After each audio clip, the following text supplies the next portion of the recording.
We play. We fight. We conquer. Welcome to The Freak Show. I'm your host, Bumpy McSquiggums, and today, ladies and gentlemen, we embark on a new journey. There's been a developer that's been making some of these dungeon crawling games that I've been pretty eager and excited to check out. As you guys know, over the last few years, I really like dungeon crawlers, like a whole bunch. So yeah, I was excited to see them reach out to me and say, hey, you want to check out our latest? So a big shout out and a thank you to Dragon Dropper for reaching out. And not only did they hook us up with this, but their previous two as well. So we're going to have a lot of dungeon crawling action coming to the channel from Dragon Dropper. Anyhow, this is Navigating the Labyrinth. It is by Dragon Dropper. It releases on April 28th, 2025. Again, thank you for reaching out. Thank you for sending the code my way. And thank you for letting me cover it before it's out. That's awesome. I'm pretty excited, pretty eager. I imagine our first episode is probably going to be a lot of character creation and kind of stumbling around and getting a feel for how things work, but I'm pretty excited. So let's dive in and begin our adventure. I did play around just to see what the settings were once we got into the game itself and so on and so forth, because on the main menu there's not a lot of not a lot of settings, but there's not a lot of settings in the game either, but you can play with controls and things of that nature. I did adjust some of the controls because I like certain ways for the keyboard to work, but they're all customizable, which is pretty sweet. And it seems to detect my controller, but I didn't try the controller, so that is an option as well.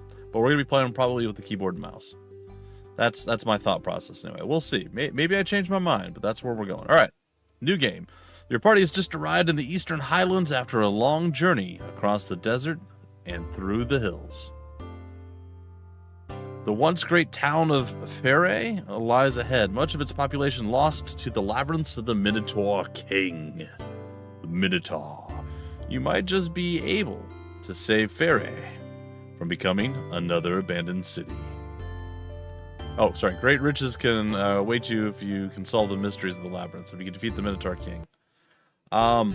Okay, so just a small, again, this is one of my pet peeves, and I always talk about it. You guys know what I'm going to say before I say it, but auto-advancing text in that situation didn't feel necessary. Just allow us to manually advance it. We could read at our own speed. I don't see a downside to that. Those are just my thoughts. There was really no reason for it to auto-advance. There was enough time to read everything, though. So there is that. Sometimes it's so quick you can't even sneeze or blink or take a breath if you're going to read something. All right, there's a whole bunch of information at our eyeballs here, or being thrown at us, I should say. Do we have... Ooh. I would like to see what, like, strength, intelligence, wisdom, constitution, all that stuff does.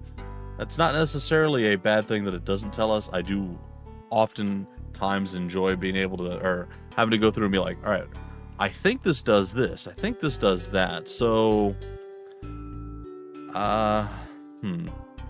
just give me a minute to kind of parse what I'm looking at here. Right now, we are set up as a human warrior. Okay. We have 11 hit points. So, let's play around with stats and see what we can figure out. I'm gonna take a wild guess here before we begin. Luck, I never know what luck does. Even when they explain it, I still don't know what luck does. So, there's that. I am not sure what charisma is going to do in this game either. So, I have no idea. Agility or dexterity could be tied to armor class? Considering it's -2, and I don't know, we're going to play around, but I don't think negative armor class is good. Like, I know we've been playing some Might and Magic, some Hero, no, just Might and Magic, that's right. Like the original Might and Magic, Bard's Tale and stuff like that. And the lower or the higher the negative number, the lower the, whatever. Negative was good. I don't think that's the case in this game. I'm not positive, but that's my thought. We'll see. Mana is probably tied to, again, we're a warrior, so I don't know what it's tied to. We'll have to play around a little bit, so bear with me. We're going to try to figure this stuff out together. So if I had a guess, I'm just going to take a wild guess here. I'm gonna re-roll here for a second. So agility's 5. I'm thinking agility might be tied to our armor class. it jumped up to 12, and I think our dexterity went down. Armor class went to 1. So agility seems to directly relate to, or at least affect, even if it's only part of it, armor class. So that's important. Constitution's at 11. It went up to 17. Our health went up by 1. If it drops to 6, our health went down. So obviously Constitution, probably our health. Let's go with a Shaman because of mana. So we have 8 mana, maybe Wisdom? Wisdom's 11. We still have 8. Or sorry, we have 7. Wisdom's 16. We went up to 8. Wisdom 6. We went down to 6. Okay, so Wisdom seems to be tied to at least Shaman mana points. Like a Sage? And what if we re-roll? 13. That went up. So yeah, it does seem like mana is directly tied to Wisdom. So with that in mind, don't know what Charisma does, don't know what Luck does. Maybe it has something, Charisma might have something to do with dealing with other people, better prices in shops, something along those lines. Probably Luck. I never know what Luck does. I would love like tooltip pop-ups for this stuff, but it doesn't have to happen. I don't mind trying to figure out and parse what is what. So, strength, I'm going to guess, is physical attack damage. Like, you have a sword, you swing it. If you have 1 strength, you're going to do 1 damage. If you have 20 strength, you're going to do, like, 10. Something like that, right? Intelligence is probably the same thing, but for magic. So, like, our strike spell, for instance, is potentially a actual attacking spell. Oh, we have a lot of non-magic using classes. We have 5 non-magic using and 3 magic using. It's an interesting split there. Okay, so physical attack damage, I'm gonna guess probably melee. Then intelligence is probably magic attack. Wisdom seems to be directly related to mana. Constitution directly related to health. Dexterity, potentially dodge rating maybe, and also very possibly crit, and even maybe ranged. I don't know for certain. Dexterity could be any of those or one of those. I'm not sure, but that's what I'm going to guess it has under its hood there. Agility, once again, seems directly related to armor class. Again, it could be any part of the other thing too. Dodging or critting or chance to hit, accuracy. I don't know. I'm not sure. Again, charisma, maybe bartering, maybe dealing with people, higher quest rewards, something. Better prices when selling. And luck is luck, and I never understand what luck is. All right, so now that we know that, or now that we have guessed as best we can with that, we have a variety of different races. Let's go read what each of these are, and then we'll also read what the different classes say over here. We'll start with the dwarf. The dwarves live below ground and have an economy based on mining and resource extraction. They get a bonus to strength and a penalty to charisma, so people don't really like to hang out and chill with the dwarves. Okay, that makes sense. Elves. They dwell in the forest. They get significant bonuses to intelligence and wisdom, but a significant penalty to constitution. They're not very constitutive. Then we have the gnomes, or the gnomes. Like their dwarven cousins, they live below ground. They get significant bonuses to intelligence and luck. I think we're going to have a gnome shaman, maybe? It was something that does pew-pew hurdy spells. We're definitely going to have to go that route. A small bonus to dexterity and penalties to wisdom, strength, and constitution. Interesting on the wisdom side of things. Then we have the half-elf, which are what oftentimes human and elf hybrids. Half-elves are fairly uncommon and not fully accepted in society. They get bonuses to wisdom and intelligence and a small penalty to constitution and charisma. I bet the half-orcs aren't doing super well with charisma. Half-orcs are uncommon due to the animosity between humans and orcs. They get bonuses to strength and constitution, a penalty to intelligence, and a large penalty to charisma. And finally, the humans. They're the most common race. Generally, they're pretty average. They have no bonuses or penalties to ability scores.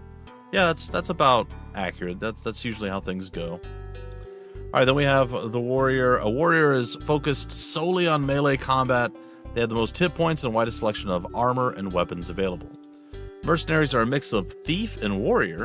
Interesting. And, their equipment and combat abilities are better than a pure thief, but their skills are a bit worse. So an interesting hybrid. So kind of a frontline thief that's not great at thievery. Then we have the monk. They are very skilled warriors who cannot wear armor heavier than cloth. They gain a natural armor class bonus and bare-handed damage that increases with levels. I think we're going to run warrior and monk for sure. I think we have 6 people we can actually make. Then we have the thief. They have a mix of abilities including hiding, backstab attacks, and identifying items. They are slightly above average in combat and can wear light armor. I think we're going to run a thief. I don't think I'm going to do the mercenary. I don't know if there's a front row and a back row or how that's going to work exactly. We'll have to figure it out as we go. Assassins are similar to thieves, but focus less on rogue abilities to specialize in deadly combat tactics. They score powerful critical hits, and these become more common with experience. Interesting. Then we have a shaman. I'm thinking warrior, monk, thief. Then probably shaman, sage, and oracle is my assumption. Maybe we replace one of the magic casters for an assassin. Could be fun, but I think we're going to want magic casters. And I imagine the sage and the shaman, or perhaps the oracle and the shaman, overlap each other a little bit, maybe, with some healing abilities. Shamans, or shamans, if you prefer, have powers derived from nature with a mix of healing and offensive magic. Their mana is based on their wisdom score. Oh, look, it tells us directly here. Wisdom is mana. Cool. They are slightly below average in combat and can wear light armor. The Sage is a spellcasting class with offensive powers related to the mind and projection of force. Through rest and concentration, they recover mana faster. Nice. At higher levels, they can enchant items. Ooh, they don't fight well. Well. And then we have the Oracle. The Oracle is a spellcasting class with powers related to time, prediction, detection, and movement. They are not good at melee combat, but are great in a supporting role. Oh boy. I would like just a little bit more information in general. This is all fine, and again, we can extrapolate. We can kind of figure out what things do. I don't know how the party is going to be composed, how it's going to be presented to an enemy group, for instance. Is it just all 6 people are open to getting murdered at any time? Are the front 3 going to be the first 3 we create? Is it going to be the first 2 and then the second 2 and the third 2, or like different tiers of attack priority? I don't know. I'd like some information on that, but that's okay. That is okay. So we have to come up with our initial first person. It is going to be, I'm going to go with, I really like dwarf warriors. They make me very happy. But I think what I might do, I might go half orc warrior. I think that might be the play. We can reroll. And I think that's something that we're going to want to do. I think we're going to want strength, constitution, probably dexterity, and agility. All higher than probably 14. Strength up in the like 17-ish area. I don't know what the rolls are going to be like. It's like 16, 17 strength. Oh, we can go up to 19 or 20. Okay. That is good to know. Oh man, this might take us a little bit of time. This might take us a bit. 19, that's really nice. Armor class of 4, but our strength is so pathetically bad. Oh man. That's still too weak. We may, ooh, that's not terrible. I don't know about the 8 dexterity. The 2 wisdom is fine. The charisma and the luck are probably fine. 14 agility's about as low as I want to go, but the 8 dexterity, it makes me nervous. Everything else is great. We may end up delaying this, and I might do this in 2 parts. I might roll each character now. and then come back once they're all done and kind of give you guys a, hey, this is the characters that we have made once the game officially starts. I think that might be the way I go about this. So my plan is we're going to have a half-orc warrior. We're going to have I'll say a dwarf monk. I think that could be okay. So half-orc warrior, dwarf monk. Again, I don't know about putting a thief on the front lines. If indeed it is on the front lines, I'm not positive. But we're gonna probably go thief, and I'm leaning gnome, to be honest. I'm leaning gnome thief. I mean, they get a bonus to dexterity. I think that's what we do. We go gnome thief, and then from there we're gonna move into our triple magic core. I think Oracle is gonna be our last character. I think for the shaman we're gonna maybe go human. This might be Helisar here, the human shaman. And then for the sage, maybe I'll just pop out as a gnome sage, or maybe we'll make a chimera, a gnome sage, or something along those lines. I like the idea of having intelligence, luck, some small dexterity bonuses. I think that could work out, even though wisdom, strength, and constitution aren't the best. The loss of wisdom is the one that's got me most concerned. Also, wow, wisdom is 1. Still 6 mana, even at 1. So it's something. I think if we got really high, it would be different. Anyway, so probably a gnome sage, and then finally a we'll say an elven oracle, something along those lines. Yeah, I think that's fine. And yeah, they won't be great in melee combat, but good in a supporting role. So we'll do an elf oracle. So that's going to be our party. A half-orc warrior, a dwarf monk, a gnome thief, a human shaman, a gnome sage, and finally an elven oracle. Those will be the 6 that we do, and let's hope that it's a good spread, and hopefully everything works. Anyway, folks, I will see you guys in just a bit once I have the next part, once the party's created and we're ready to begin officially. Okay, ladies and gentlemen, we are back with our completed roster. I can't really switch between them right now, so we'll have to do it after we do all of this. This is our splooch, our elf oracle. I've got decent stats across the board. I would have liked to have had wisdom maybe a little closer to 20, and maybe constitution a point or 2 higher, but I think this is going to be okay. All right, we're going to keep. And this is our party.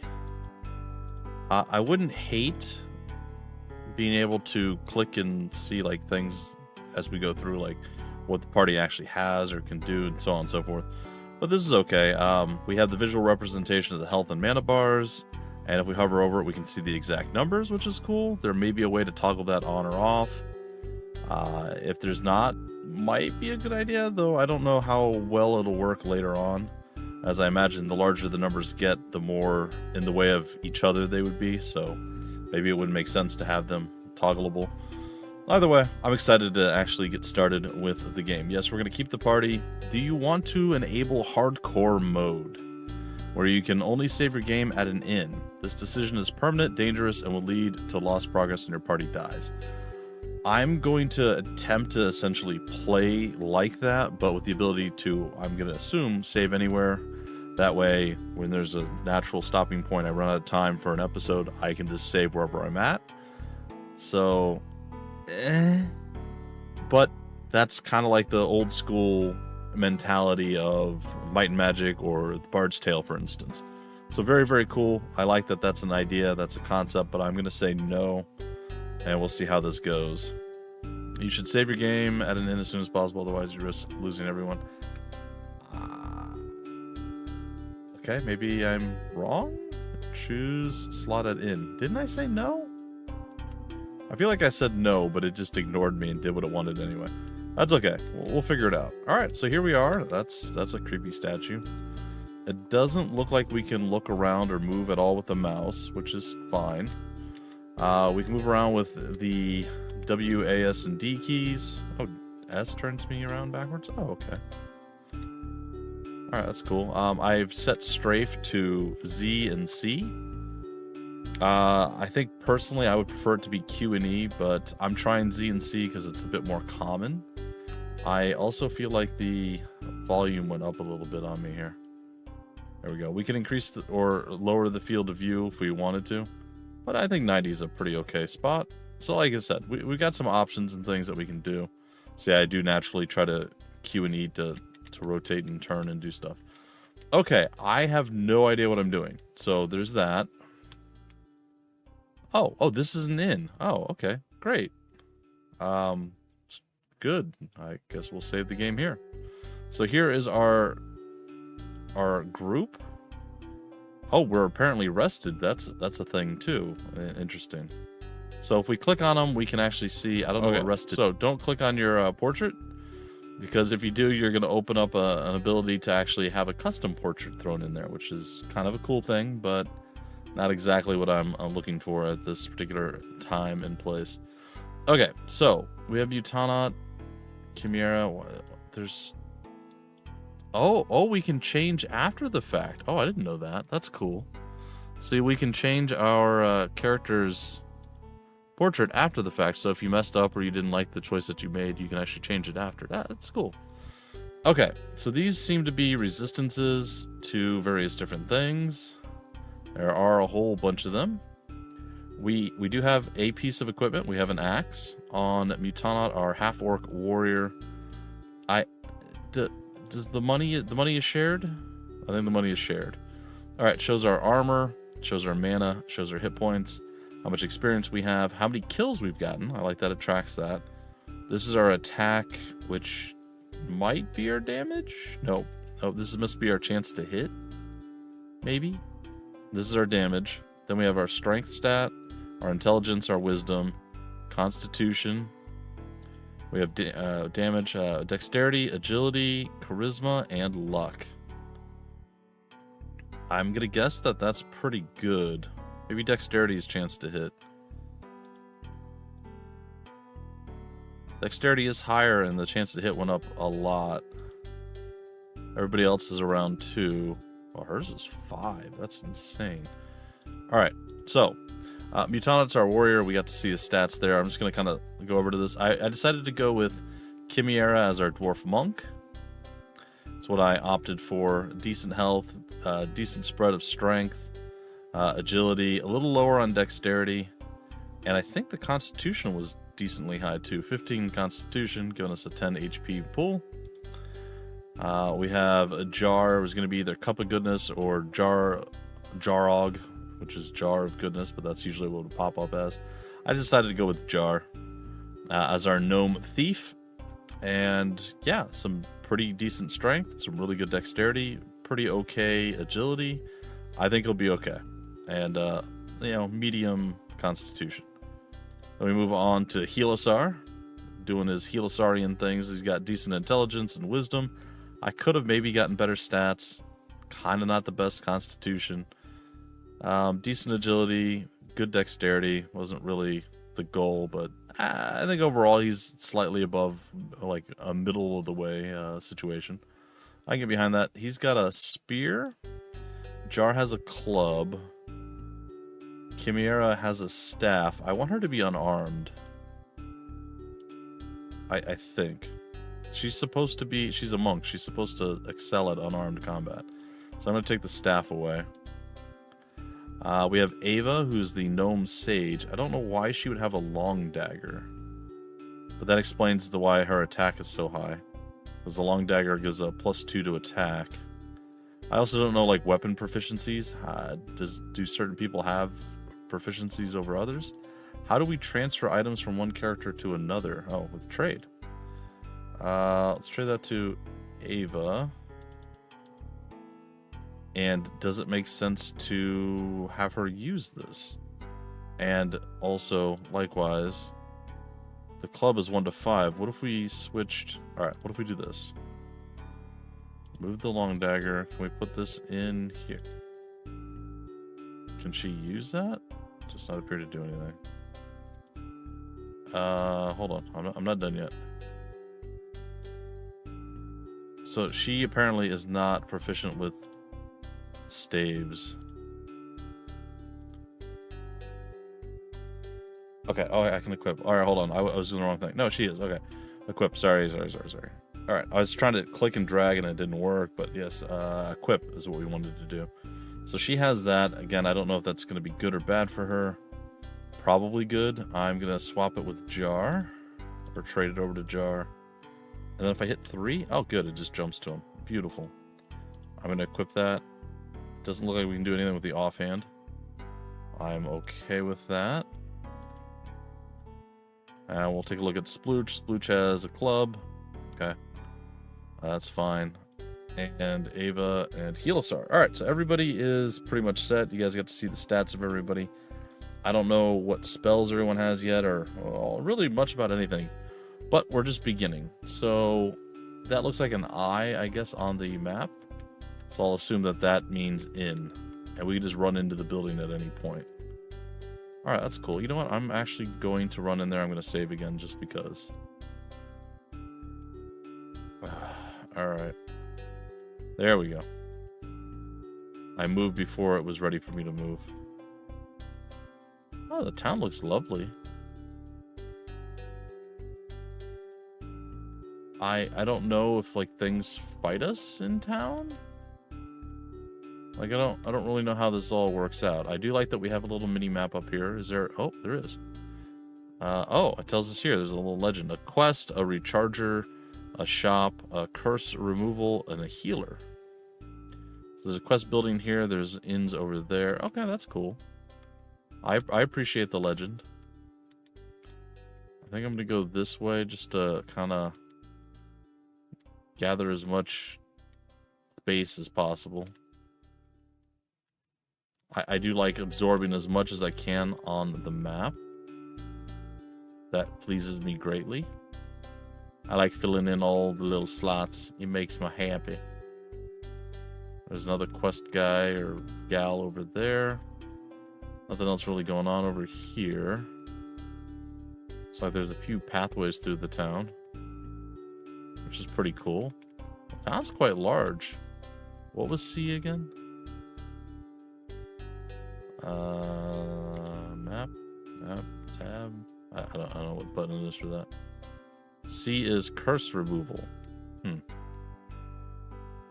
Doesn't feel like that should be a thing that I should have to worry about quite so early, but maybe. I don't know. It doesn't look like we get into combat in town unless like we run into a quest and they're like, go into my basement and kill 10 rats. You know how it is. You know how we grow just by killing rats. It's kind of one of those things that we do. Just as people in general, not just in this game. R. Recharge, okay. I was about to say, I don't remember at all what that means, but I figured it out. Okay. Bit by bit. Piece by piece, we slowly fill in the map. I wonder if there's a cartographer anywhere.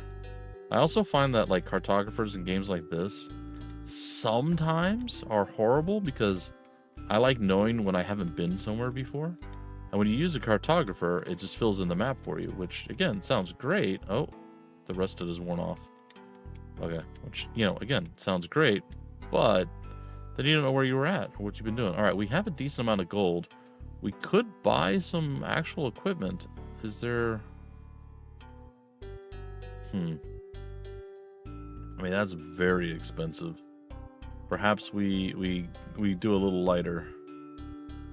Maybe we do a couple of scuffed leather hats.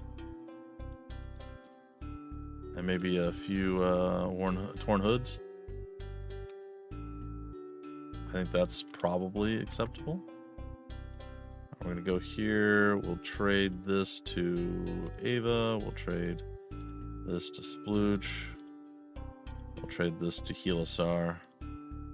We'll trade this to Chimera and... Well, hold on. It's a leather cap. Does that count toward armor? Like, is that cloth? I know it's not cloth, but like... Is the fact that the monk wears cloth armor only like the chest piece. Are the accessories, do they count? Do they not? I'm curious. Oh, she can't use it, so I guess there's my answer. That is actually the reason I only bought sorry, I only bought 2 of those. It's because I thought that might be the case, and I wanted to test it before I did anything else. Well, cool. I'm very happy that my thought process turned out to be okay-ish. Alright, so everybody has cool headgear except for our monk, because I could, you know what? I should do that, actually. You know, I think Helisar says he's okay with this. He will be the benevolent one, and he will trade this to Chimera and allow Chimera to wear the hat. There we go. I could also have bought another one. In fact, you know what? Just for his sacrifice, I will buy one more. We have no quest currently in progress, which we already knew. We will trade this over to Helisar. We will go to Helisar. We will equip. Again, I know we're not going to get much of the gameplay going on, guys and gals, in or combat or whatever the case is in this first episode. I figured we'd be roaming around town. Maybe we'd get into a fight in town if there was something. But so far, nothing. And I'm not immediately going and like snagging up and grabbing all the quests that are available either, which I probably could do. But I'm opting to do a little bit more exploring and just, you know, just hanging out, kind of getting a feel for moving around. You know what? We're right here. Let's grab this quest.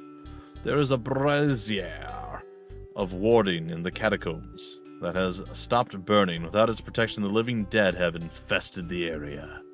I need you to travel to the catacombs and relight the flame. I can reward you with a magical staff if you complete this task. That sounds fun. I have not lit that. I don't know what that means. Oh, okay, here we are. Oh, it tells us 2311 exactly where he's at. I think that's the quest giver. Warding, I need to travel. Does it give me any indication as to where the catacombs are? Alright, also let's open the map. We're at 2211, so he would be at 2311. So it does, and there's no way to know. We can only know where we're at, not where other people are. So if we move straight ahead, we should be at 2210. Or maybe, no, we'll be at 2111, I'm sorry. Yeah, 2111. Alright, so 11 is this, and, okay. I feel like that's backwards, but I don't remember. I don't remember which coordinates you get first, the X or the Y. I have no idea. It's been a little while since I've done the mapping and stuff. So, story that, or rant, I don't know. I guess it's a story. As you guys know, I've already mentioned a few times in this series already that I have started and I played a fair few hours into the original Might and Magic. And I've been having fun with it. I've been enjoying it. I've been mapping stuff out. I'm not using any of the cool add-ons or mods that auto map and do things like that for you. Moving forward and going into like the second game and so on and so forth, I will absolutely do that. But I wanted the experience, or at least close to the experience that a lot of people had from back in the day. Anyway, so I say all this to say that I bought a grid paper little notebook thing so I could actually map stuff out. Draw the little squares. I think they're 24 by 24 or something. I don't know. So I can fit like 2 on a page and map it out as I go around and see and explore. And it's been a lot of fun. I've really enjoyed doing it. It does slow things down. I don't know how watchable the series is going to be, but I'm having a blast. It is very cool to be able to see and do all that stuff. That being said, when I ordered the grid paper notebook things, I didn't specifically order them because they came with these pens. They're like fine point pens, but they're like fountain pens. But I was using them. Healing. Okay, no, we're fine. So they're fountain point, a fine point fountain pen. And they weren't like super high quality. They were actually quite cheap, but they worked pretty. I liked how they worked with the notebook, essentially. I got, I think, 4 notebooks and 4 pens. Well, it had been a while since I used it. Winter had come, I think, at the point where I checked it. and the pen I was using wasn't working. So I tried to get it to work, wouldn't work. I even did like the whole lighter on the end of it, and it just kind of melted the pen itself, and the tip kind of fell out. I was like, oh, well, that's not good. So I threw that one out, and I grabbed the next one. Next one doesn't work. The next one doesn't work. The next one doesn't work. So none of the pens actually worked. They apparently did not have a very long shelf life, and they all kind of died. Speaking of shelf life, there's a couple of shops over here. Just curious as to what else is out there. Ooh, some decent looking stuff. That's only 17 gold. 1 to 6 damage plus 1 to attack. That feels pretty good. I think I'm gonna go with 1 buckler. I might be able to do 2 bucklers, and I'm gonna get a gladius as well. All right, let's take a peek at what that's gonna do. I'm gonna finish exploring the town in this episode. That's the goal anyway. And we'll see if it actually works out or not. Put that on jar. 1 to 6, 1 to 6. I'll go with the gladius, even though I absolutely would prefer to have an axe. That's fine. Yeah, I'll throw it on jar. Why not? 1 to 5 plus 2 attack. Yeah, I'm not going to switch that. And then the buckler, can he equip it? He can. Beautiful. So, armor 7, armor 8, armor 5. Alright, our monk is not the strongest of the frontliners at this point, but, well, we'll see how it goes. I guess Cup just gets to kind of hold stuff for right now. It's fine. We could sell some extra things if we wanted, but eh. Anyhow, so yes, I was quite disappointed that my cool pens, my super cheap pens that I got with the booklets, they just sort of died on me. They don't work anymore. Little disappointing. Little bit of disappointment there. All right, let's grab another quest. Looks like maybe we should grab just a whole bunch if we can. My family owns a space in the catacombs. 2 things for the catacombs. My father passed away recently, and his skull needs to be interred. The catacombs are haunted and too dangerous for me to go alone. Would you take my father's skull and place it in the crypt? Oh yeah, absolutely. That sounds totally cool. Just giving me a human skull. The catacombs are on the west side of the northern hills. Our space lies in the southeast of the crypt. Okay, this gives us at least some direction as to where the catacombs are. And it should tell us...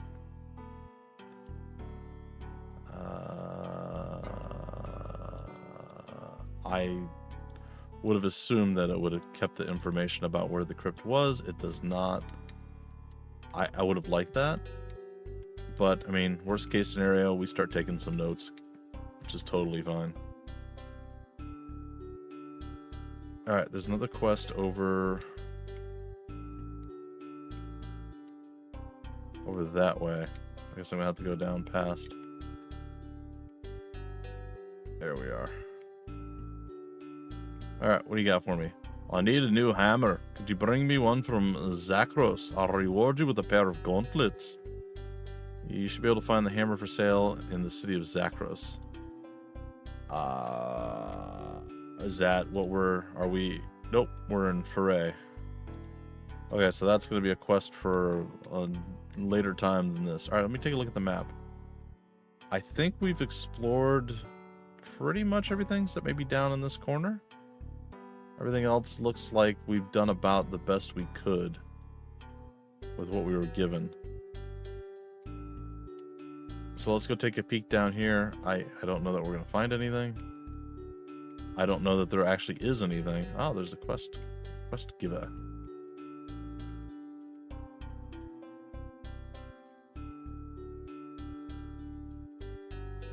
Alright.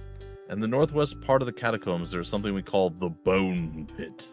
It is where we put the remains of those without families and those that cannot be identified.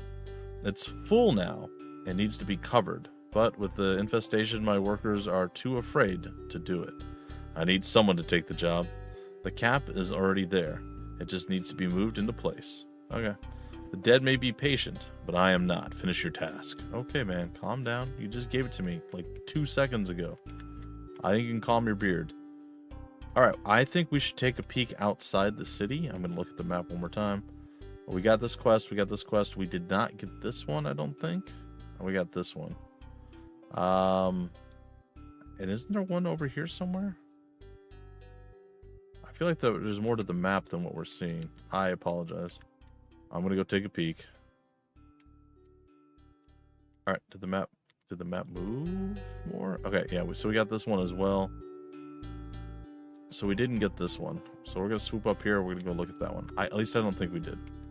And then we're gonna head outside the city. I just want to take a look at what's around there, and then we're probably gonna come back in, save at the inn, and call it our first episode. Our next episode, we'll actually get into combat, I would assume.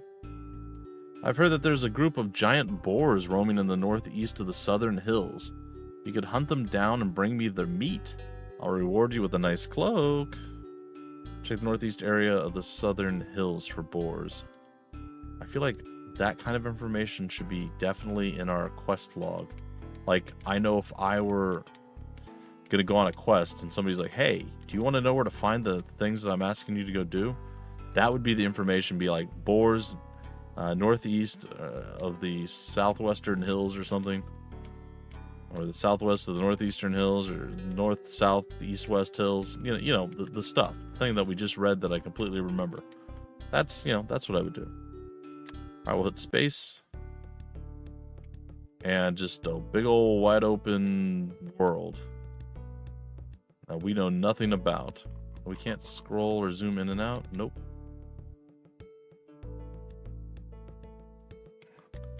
Looks like we're just able to just kind of go for maybe not an infinite amount of time, but a decent amount. What is this thing? Oh, speak with produce farmer. I have a harvest ready to bring to market. Could you take it for me? I can reward you with a pair of handcrafted leather boots after you complete the delivery. Sure. Helisar receives a sack of vegetables. Please deliver them to the market on the south side of Zakros. We don't know where Zakros is, so that could be a problem. Anyway, let's head back to town. I want to look at the map again. These are the southern hills, so at least we know that now. And we're going to head into town. And in our next episode, we are going to actually get into some fights. We're going to do some combat stuff. And it is going to be glorious and sweet, nice styles with a Z. I can't wait. It's been fun. It's been fun checking this out. I will potentially... I don't know what I'll do here. Alright, so we're going to save just on this. I think that's totally fine. And we'll see where we end up after we're rested. Every time we go to the inn, does it cost us money? It doesn't seem to. But I don't know for certain. 143. Let's just take a look. 143. Nope, doesn't seem to. Anyway, guys and gals, that's it for this episode. Until the very next one, I've been your host, Bumpy McSquigums. If you want more information about the game, where to get game information on the developer, or any of that stuff, down below in the description of the video, there'll be various links, just like there always are. Game is once again called Navigating The Labyrinth by Dragon Dropper. He's got a couple of other games out that are similar to this. If you enjoy the whole dungeon crawler first person with the party and all the exploration stuff, which I've very much enjoyed over the past few years, yeah, definitely check it out. The other stuff that Dragon Dropper has done looks like a lot of fun, and I can't wait to dive into them and check them out myself as well. So anyway, I've been your host, Bumpy McSquigums. Thanks for stopping by the Freak Show. We play, we fight, we conquer.